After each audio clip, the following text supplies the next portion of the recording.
Hello everyone, welcome back. So this is Bhavna Puri and today we will talk about chapter number 9 of class 12. So आज का जो हमारा topic है वो है plant breeding for disease resistance. तो plants में डिजीज को रेजिस्टेंस बनाने के लिए, प्लांट्स को डिजीज रेजिस्टेंट बनाने के लिए प्लांट ब्रीडिंग टेक्निक का यूज किया जाता है ताकि प्रोडक्शन बहुत ज्यादा हो, यानी कि यील्ड बहुत ज्यादा हो, साथ साथ जो प्लांट्स है उनमें लगने वाली जो अलग अलग पैथोजेंस की वजह से अलग अलग बैक्टीरिया, फंजाई या फिर वायरस से होने वाली डिजीज को बचाया जा सके. इसलिए हम प्लांट ब्रीडिंग टेक्निक को किस तरीके से यूज कर सकते हैं. राइट, यहाँ पर मैंने ऑलरेडी एक टेबल बनाया हुआ है जिसमें अलग अलग क्रॉप्स के नाम मेंशन किए हुए हैं, उनकी वैरायटी के नाम मेंशन किए हुए हैं और कौन से डिजीज से उनको रेजिस्टेंस मिला है वो भी हमने यहाँ पर लिखा हुआ है. This is the table from your NCERT only. लेकिन उससे पहले मैं आपको बता दूं कि प्लांट्स में फंगस, बैक्टीरिया और वायरस कौन कौन सी बीमारियां करवा सकते हैं. तो सबसे पहले हम डिस्कस कर लेते हैं फंगस से होने वाली बीमारियों को. ठीक है, तो फंगस कौन कौन सी डिजीज करवा सकता है? लेट ब्लाइट ऑफ पोटैटो, इसके अलावा red rot of sugar cane. ठीक है, ये कौन कौन सी डिजीज है और किससे होती है? फंगस से होने वाली कुछ बीमारियों के बारे में हम यहाँ पर बात कर रहे हैं. यहाँ पर है late blight of potato, red rot of sugar cane. इसके अलावा जब भी फंगस के डिजीज के बारे में बात करेंगे तो रस्ट भी हम यहाँ पर पढ़ सकते हैं, जैसे कि black rust of wheat. Right, तो ये कुछ ऐसी बीमारियां हैं जो कि हमने फंगस से होने वाली जो बीमारियां प्लांट्स के अंदर वो पढ़ी है. अब हम बैक्टीरिया के बारे में बात कर लेते हैं. ठीक है, जो बैक्टीरिया से होने वाली बीमारियां हैं वो भी आप उसमें एक रस्ट पढ़ोगे, रस्ट ऑफ क्रूसिफर. ठीक है, तो हमने यहाँ पर लिख लिया है black rust of crucifer, black rust of crucifer. Then virus से होने वाली कौन सी बीमारी है जो प्लांट्स में होती है? आपको एक गिवन होगा tobacco mosaic and then turnip mosaic. ठीक है, so these are the diseases which are caused by various pathogens such as fungi, bacteria and virus. right, यहाँ पर जो टेबल है एक बार इसको डिस्कस करेंगे, लेकिन उससे पहले मैं आपको बता दूं कि प्लांट ब्रीडिंग को जब हमने डिटेल में पढ़ा था तो मैंने आपको 5 स्टेप्स बताए थे. सबसे पहला जो स्टेप था it was collection of variability. हम क्या करेंगे? किसी भी एक ऐसे डिजायरेबल जीन को या फिर कैरेक्टर को अपने माइंड में डिसाइड करेंगे जो कि हम चाहते हैं. या तो वो कोई ऐसा जीन हो सकता है जो कि डिजीज से रेजिस्टेंस बनाता हो, या फिर कोई ऐसा जीन हो सकता है जो कि हाई प्रोडक्टिविटी देता. राइट, तो सबसे पहला पॉइंट क्या था? कलेक्शन ऑफ वेरिएबिलिटी, जिसके अंदर हमने जर्म प्लाज्म कलेक्शन को पढ़ा था. सेकेंड था इवेल्युएट करना उन पेरेंट्स को जिनके पास हमारे सेलेक्टेबल जीन्स प्रेजेंट होंगे. तो second step was evaluation and selection of parents. ठीक है, थर्ड पॉइंट, जो पेरेंट्स हमने सेलेक्ट किए थे अब उन डिजायरेबल कैरेक्टर्स को पोजेस करने वाले पेरेंट्स के बीच हाइब्रिडाइजेशन करवाएंगे. सो थर्ड स्टेप क्या था? Hybridization among the selected parents. जैसे ही आप उन सेलेक्टेड पेरेंट्स के बीच में हाइब्रिडाइजेशन करवाओगे तो दोनों के पास जो हमारे डिजायरेबल फीचर्स प्रेजेंट थे वो क्या होंगे? हाइब्रिड में आएंगे, यानी कि जो न्यू वैरायटी आएगी उसके अंदर आएंगे. राइट, ये प्रोसेस काफी ज्यादा टीडियस है और टाइम कंज्यूमिंग है. तो हाँ, ये एक कन्वेंशनल मेथड की डिसएडवांटेज हो सकती है. दूसरी अगर डिसएडवांटेज आपसे पूछी जाए तो आप ये बताओगे कि जरूरी नहीं है कि सभी डिजायरेबल फीचर्स प्रोजेनी के अंदर इंट्रोड्यूस हो जाए. कुछ ऐसे भी कैरेक्टर्स आ जाते हैं जो कि अनवांटेड या अनडिजायरेबल होंगे. राइट, तो 3 स्टेप्स हम ऑलरेडी पढ़ चुके हैं. चौथा स्टेप क्या होगा? जब आपने सेलेक्टेड पेरेंट्स में हाइब्रिडाइजेशन करवा दी है तो उसके रिजल्ट में हमें क्या मिलेगा? प्रोजेनी. अब उस प्रोजेनी को यानी कि उन रिकॉम्बिनेंट्स को आप टेस्ट करोगे, फिर ये सेलेक्ट करोगे कि इनमें से कौन सी प्रोजेनी ऐसी है जो हमारे डिजायरेबल कैरेक्टर्स को कैरी करती है, पोजेस करती है। क्लियर है? जैसे ही हमें अपने डिजायरेबल कैरेक्टर्स को कैरी करने वाली प्रोजेनी यानी कि रिकॉम्बिनेंट्स मिलेंगे, हम उनको लार्ज स्केल पे प्रोड्यूस करेंगे and this process is called commercialisation. तो फाइनली पांचों स्टेप्स प्लांट ब्रीडिंग में फॉलो किए जाएंगे। उसके रिजल्ट में हम किसी भी क्रॉप को, किसी भी वैरायटी को डिजीज रेजिस्टेंट बना सकते हैं। तो यहाँ पर जो टेबल में हमें गिवन है, एक तो वीट की वैरायटी हिमगिरी बहुत ही इंपॉर्टेंट है, ठीक है। किससे रेजिस्टेंस मिला था? लीफ एंड स्ट्राइप रस्ट और हिलबर्ट। अब लीफ और स्ट्राइप पे जो रस्ट पहले लगा करता था, हमने क्या किया है? प्लांट ब्रीडिंग टेक्निक का यूज करके, प्लांट ब्रीडिंग प्रोग्राम का यूज करके वीट की एक ऐसी वैरायटी डेवलप करवाई है जिसमें ये बीमारियां नहीं होंगी। क्यों? क्योंकि वो डिजीज रेजिस्टेंट है। क्लियर है? सिमिलरली ब्रासिका में, सरसों में पूसा स्वर्णिम आपको गिवन है, व्हाइट रस्ट से रेजिस्टेंट है। कॉलीफ्लावर में आपको दो वैरायटीज गिवन है, Pusa Subra and snowball K1। इसमें black rot and curd blight black rot से रेजिस्टेंट होगा। नेक्स्ट है काउपी, जिसमें पूसा कॉमन एक आपको वैरायटी गिवन है जो कि बैक्टीरियल ब्लाइट से रेजिस्टेंट है। And the last one is chilli, जिसकी वैरायटी आपको गिवन है पूसा सदाबहार।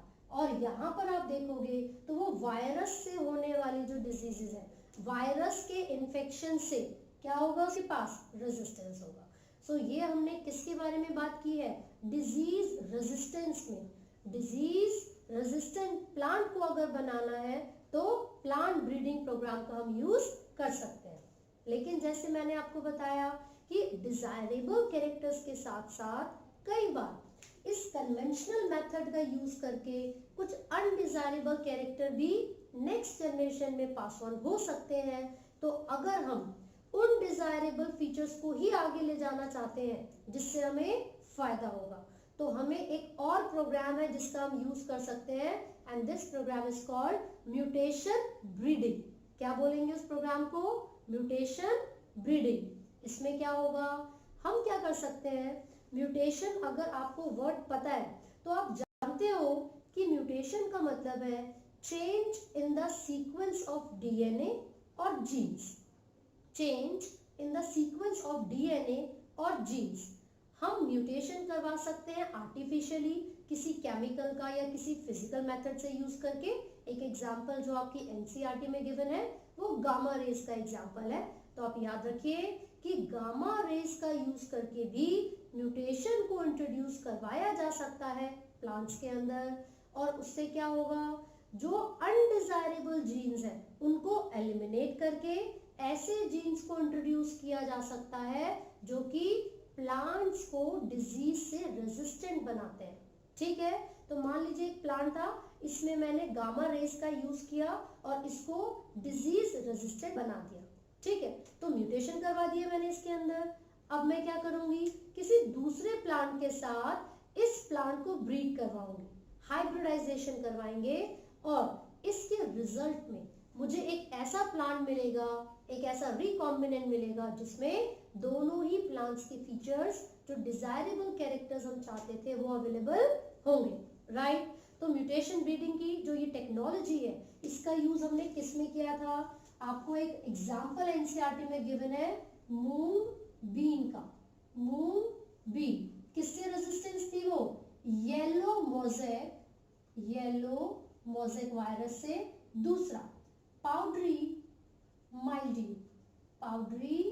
माइल्ड्यू। तो इन दोनों चीजों से मूंग बीन को रेजिस्टेंस दिलाने के लिए हमने कौन सी टेक्निक का यूज किया था? The technique was mutation breeding. तो आपको ये याद रखना है, म्यूटेशन ब्रीडिंग मूंग बीन में यूज की गई थी yellow mosaic virus and powdery mildew से रेजिस्टेंस पहुंचाने के लिए। इसी के साथ साथ एक और एग्जाम्पल आपकी बुक में गिवन है जो कि भिंडी का एग्जाम्पल है। ठीक है, तो उसमें ए एस्कुलेंटस, जो कि भिंडी का साइंटिफिक नेम है, आपको बताया हुआ है कि म्यूटेशन ब्रीडिंग प्रोग्राम का यूज करके भिंडी की इतनी ज्यादा लार्ज प्रोडक्शन की गई थी, वो जो न्यू वैरायटी हमें मिली थी या फिर आप बोलोगे जो क्रॉप हमें मिली थी वो डिजीज रेजिस्टेंट थी और प्रोडक्टिविटी भी बहुत ज्यादा थी। इसी कारण, इसी रीजन से भिंडी की प्रोडक्शन इतनी इंक्रीज हो गई कि हमने उसको एक क्रांति का नाम दिया, एक रिवॉल्यूशन का नाम दिया और उसको कहा गया था प्रभानी क्रांति।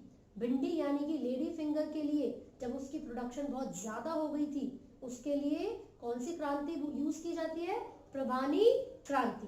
तो आपको याद रखना है कि प्रभानी क्रांति भिंडी के लिए यानी कि ए एस्क्यूलेंटस के लिए यूज की जाती है और इसके अंदर भी येलो मोज़ेक से रेजिस्टेंस प्रोवाइड करवाया गया था, राइट। सो ये हमने डिस्कस किया है plant breeding in disease resistant plants.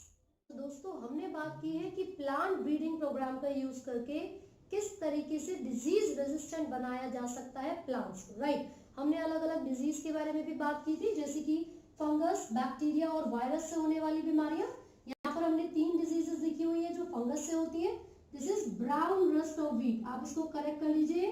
This is brown rust of wheat, red rot of sugar cane, late blight of potato.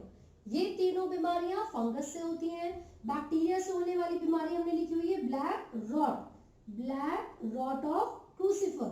Virus से होती है tobacco mosaic and turnip mosaic, right.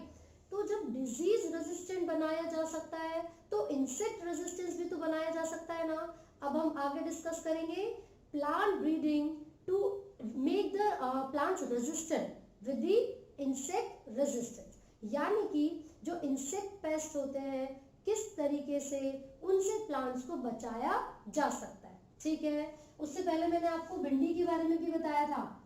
भिंडी कौन सी क्रांति आती है जब लार्ज प्रोडक्शन ऑफ भिंडी होती है? प्रभानी क्रांति, राइट। और हमने उसका साइंटिफिक नेम भी देखा था, ए एस्क्यूलेंटस, ठीक है। किससे रेजिस्टेंस थी? भिंडी को जो रेजिस्टेंस मिला था वो किससे मिला था? येलो मोज़ेक से। किससे रेजिस्टेंस मिला था? येलो मोज़ेक, ठीक है। तो यहां तक आपको बहुत अच्छे से याद रखना है। अब आगे हम डिस्कस कर रहे हैं इंसेक्ट पेस्ट से resistance. So let me write it here, resistance to insect pest. इस टेबल को स्टडी करने से पहले मैं आपको बता दूं कि जैसे अगर 12th स्टैंडर्ड की हम बात कर रहे हैं तो उसमें भी एक क्वेश्चन लास्ट ईयर भी पूछा गया था कि वो कौन से मॉर्फोलॉजिकल, बायोकेमिकल या फिर फिजिकल मेथड्स हैं जिनकी मदद से प्लांट्स अपने आप को बचा सकते हैं इंसेक्ट पेस्ट से। तो मॉर्फोलॉजिकल, बायोकेमिकल या फिर कौन से जेनेटिक मेथड भी हो सकते हैं या फिजिकल मेथड भी हो सकते हैं जिससे प्लांट्स अपने आप को इंसेक्ट पेस्ट से बचाती है। आप यहाँ पर देख सकते हैं, मैंने ऑलरेडी शॉर्ट फॉर्म में आपके लिए एग्जांपल्स लिखे हुए हैं। जैसे कि सबसे पहला है हेयरी लीव्स। किसके अंदर मिलेंगी? कॉटन के अंदर जो हेयरी लीव्स होती है वो जैसेड से, ये क्या होता है? इंसेक्ट पेस्ट, जैसेड से रेजिस्टेंस दिलवाती है कॉटन को। बिल्कुल वैसे ही वीट के अंदर जो हेयरी लीव्स है वो बीटल से उनको बचाती हैं। वीट के अंदर जो हेयरी लीव्स है वो सीरियल लीफ बीटल से उनको रेजिस्टेंस दिलवाएंगी, कॉटन को जैसेड से रेजिस्टेंस दिलवाती है, ठीक है। अभी हेयरी लीव्स क्या है? जैसे आपने वीट का सरफेस देखा होगा तो there are some leaf like structure, है ना। ये क्या करती है? जो जैसेड्स आते हैं या फिर जो लीफ बीटल्स होते हैं उनके सर्वाइवल को मुश्किल बना देती हैं, ठीक है, जिस वजह से रेजिस्टेंस मिलता है वीट और कॉटन को। सिमिलरली वीट के अंदर जो सॉलिड स्टेम होती है, थिक स्टेम होती है, वो सॉ फ्लाई के लिए बड़ी मुश्किल वाली बात है।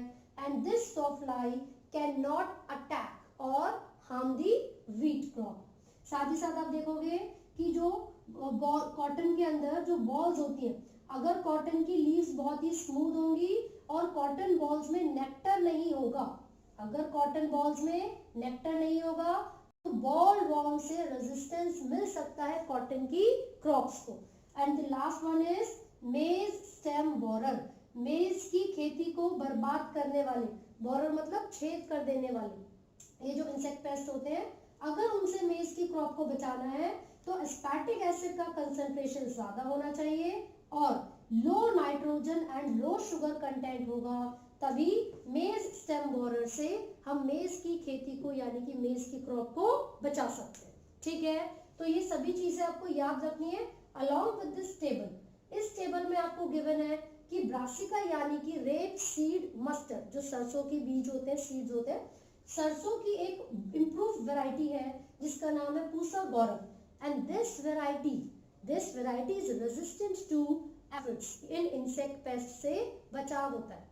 मतलब अगर ये एफिड्स आकर मस्टर्ड की इस ब्रासिका, इस वैरायटी को आकर पूसा गौरव को आकर अटैक करेंगी तो वो नुकसान नहीं पहुंचा पाएंगे। ठीक है, next one is flat bean, जिसकी 2 वैरायटीज आपको गिवन है and these varieties are resistant to insect pest. कौन कौन से? Jassids, aphids and fruit borer, right. Next and the last one is okra यानी कि भिंडी। इसमें पूसा स्वामी आपको गिवन है, Pusa A4, shoot and fruit borer से। कौन से इंसेक्ट से? शूट एंड फ्रूट बोरर से इनके अंदर रेजिस्टेंस होता है। So this is all. हमने ये पढ़ा है कि प्लांट ब्रीडिंग का यूज करके हम डिजीज रेजिस्टेंट और इंसेक्ट पेस्ट रेजिस्टेंट प्लांट्स की भी डेवलपमेंट कर सकते हैं। तो दोस्तों, अगर आपको किसी भी टॉपिक में कोई डाउट है तो आप कमेंट कर सकते हैं and do not forget to like, share and subscribe. Thank you.